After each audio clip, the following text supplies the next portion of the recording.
Verset de la Bible sur la solitude. Malheureusement, la plupart des gens éprouvent de la solitude à un moment donné de leur vie. La solitude se manifeste de diverses façons. C'est la sensation d'être complètement seul, même entouré d'autres.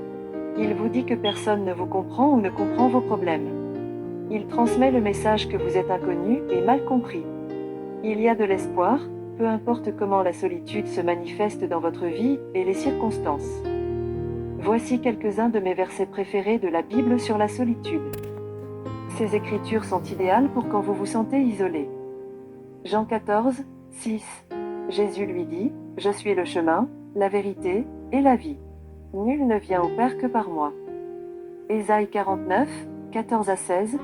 Si on disait, « L'Éternel m'abandonne, le Seigneur m'oublie. » Une femme oublie-t-elle l'enfant qu'elle allait?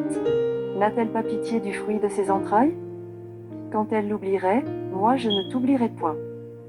Voici, je t'ai gravé sur mes mains. Tes murs sont toujours devant mes yeux. Matthieu 28, 20. Et voici, je suis avec vous tous les jours, jusqu'à la fin du monde. Psaume 139, 7 à 10. Où irai-je loin de ton esprit, et où fuirai-je loin de ta face? Si je monte aux cieux, tu y es. Si je me couche au séjour des morts, t'y voilà. Si je prends les ailes de l'aurore, et que j'aille habiter à l'extrémité de la mer, là aussi ta main me conduira, et ta droite me saisira. Psaume 139, 16 à 18. Quand je n'étais qu'une masse informe, tes yeux me voyaient.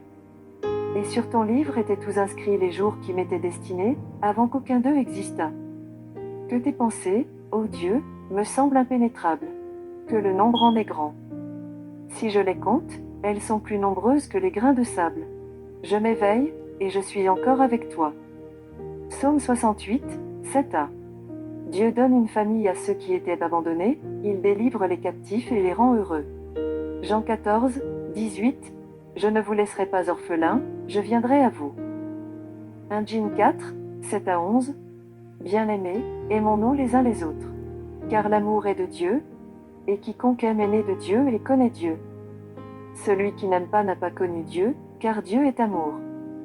L'amour de Dieu a été manifesté envers nous en ce que Dieu a envoyé son Fils unique dans le monde, afin que nous vivions par lui. Et cet amour consiste, non point en ce que nous avons aimé Dieu, mais en ce qu'il nous a aimés et a envoyé son Fils comme victime expiatoire pour nos péchés. Quand vous vous rendez compte à quel point Dieu vous aime profondément, et que vous allez partager cet amour avec les autres, vous êtes toujours la meilleure version de vous-même. Mon conseil à vous, mon ami, est de vous immerger dans la parole de Dieu, trempant dans la vérité de qui la Bible dit que tu es en Christ, ce que tu as en Christ, et où tu es en Christ.